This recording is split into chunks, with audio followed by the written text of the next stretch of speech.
All right, my dear Bible in 365 brothers and sisters, we have now embarked on the book of Proverbs. And I can tell you this video will likely be the shortest in length simply because we are dealing with the book of Proverbs. Now, let me just say this about Proverbs. Proverbs was written by virtually one person, okay? That person is King Solomon. Now, we know that there were a few people that are mentioned here that we would kind of attribute to somebody else, but I'm pretty confident that one of those people is undoubtedly still Solomon, right? The first person that we talk about is the obvious. Like I said before, King Solomon wrote all of these proverbs. And then there is one proverb that is attributed to a person by the name of Agur. Now, I've heard some people say that Agur is the same thing as Solomon. No way, not true. My guess is Agur was a person that Solomon respected. I don't know who he was in relationship to Solomon, but undoubtedly it was somebody that he thought whose words would be very well to be put, and that would be Proverbs 30. Now, Proverbs 31 is concerning the sayings of King Lemuel. Now, I'm just going to simply say this because I think this is really, really important. I think Lemuel may have been another name for Solomon. Matter of fact, I am convinced about this. And I'll start off by simply telling you this before I give you any more insight about Proverbs. Let me talk about Proverbs 31 because Proverbs 31 will represent our dilemma for the book, and it will also represent the blessing of the book. Most women, when they read Proverbs 31, are absolutely discouraged because when you read Proverbs 31, you read about a woman who did virtually everything in a single day, every day, right? She made clothes, she sold clothes, she went to the farm, she farmed animals. She picked things out of the ground. She went and sold everything in the marketplace and so on and so forth. And then women look at this and they think in order for me to be a godly woman or a Proverbs 31 woman, I have to do all of these things all at once. But the one thing I believe is happening here in Proverbs 31, and this is important for you to recognize, is that Proverbs 31 is Solomon actually eulogizing his mother. I really believe that he is talking about the life of Bathsheba, and I believe that when he provides this eulogy for her, what he is doing is he is memorializing everything about her whole life. And here's the other thing you have to keep in mind about Solomon's mother. Solomon's mother had every bit of help available to her. So remember, if Solomon talked about how she counted this, or she did this, or she did that, or she went to the fields and she did all the things that Solomon praises his mother for doing, you need to keep in mind that in all of these things, they were things that she did over her lifetime. She had helpers with her. She had people managing things for her. She was a person who is remarkable and very sweet. And at the very beginning of Proverbs 31, the words of his mother are actually being counted for, and you actually can see some of the good advice that she had given Solomon. So we know that what we're talking about here is we are talking about what very much looks like a eulogy concerning the whole life of his mom. So you women who look at this and think, well, I don't meet any of the qualifications of Proverbs 31, and I'll never be a Proverbs 31 woman. You don't realize this, but you are well on your way to being the Proverbs 31 woman because you are living a life dedicated to the Lord, and it happens one day at a time.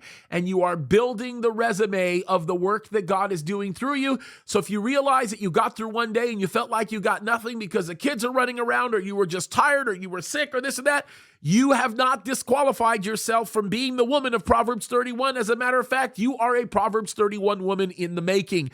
And that is exciting. And men, I've got bad news. This is talking about a biological female, okay? Okay, I had to throw that in there. Anyway, it's a great, great proverb, and there are some wonderful things in this. By the way, another thing that we should note about Proverbs 31 is if you ever wonder about whether or not it is okay to stand up for those that are in a position of weakness, especially within the context of government, Proverbs 31 is the place to do it. Now, let me just do this because I do think it's important. Let me break up a little bit the divisions of Proverbs 30, because just like Proverbs, actually the whole book of Proverbs, not Proverbs 30, all of these Proverbs are very, very much like the Psalms, okay? And I should point that out. They are broken up in different books. So book 1 of the Proverbs of Solomon are Proverbs 1 through 9. Book 2 are Proverbs 10 through 24.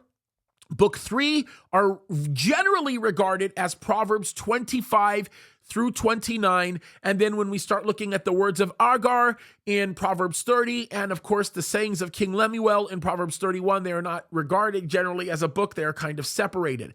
Now, some of my favorite Proverbs, the ones that I love the most, are found in 2 different books. My favorite of probably all time is found in book 1 of the Proverbs of Solomon, and that would be in Proverbs chapter 3, starting in verse 5, where it says, "Trust in the Lord with all of your heart. Don't lean on your own understanding, and in all your ways acknowledge him, and he will direct your paths." And he goes on to say, "Be not wise in thine own eyes. Fear the Lord and depart from evil." Now, of course, I'm paraphrasing this. I might not quote it directly because these are verses that I have by memory, but I do think that they are such important verses to keep in mind. And of course, another one that I love immensely is found in Proverbs chapter 9, verse 10, but it's not all of my favorite ones. I'll go through 2 or 3 of them, but Proverbs chapter 9, verse 10 is one that is so substantially important to us.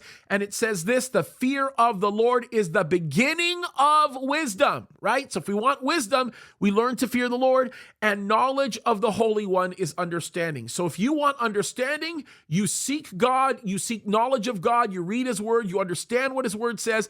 And if you want to actually walk with God and grow in him and develop wisdom, then you need to fear him, right? Now, speaking of that, that brings me into the next proverb that I really like, and that is Proverbs 28:5. And again, it's a paraphrase. I'm just telling you from my memory. And by the way, those first 2 proverbs that I shared with you are in book 1. Proverbs 28:5 is found in book 3. And I love what it says in Proverbs 28:5, where it says, and I love this for all of these social justice warriors, right? "Wicked men do not know justice, but the righteous understand everything."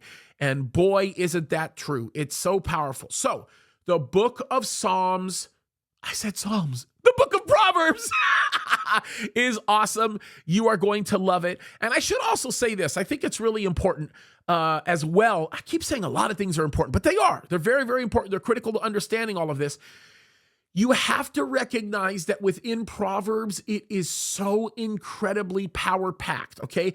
This is why we tell people to read 1 Proverbs a day, like go read 1 chapter of Proverbs a day, because literally you could actually read 1 verse a day and it would have a tremendous impact, because Proverbs has within its own books, you have single verses that you can live your whole life on, right? They're so powerfully impacting, and it's so amazing. By the way, I will tell you, the hardest book for any pastor to legitimately teach through is going to be the book of Proverbs, because every single verse is a message in and of itself.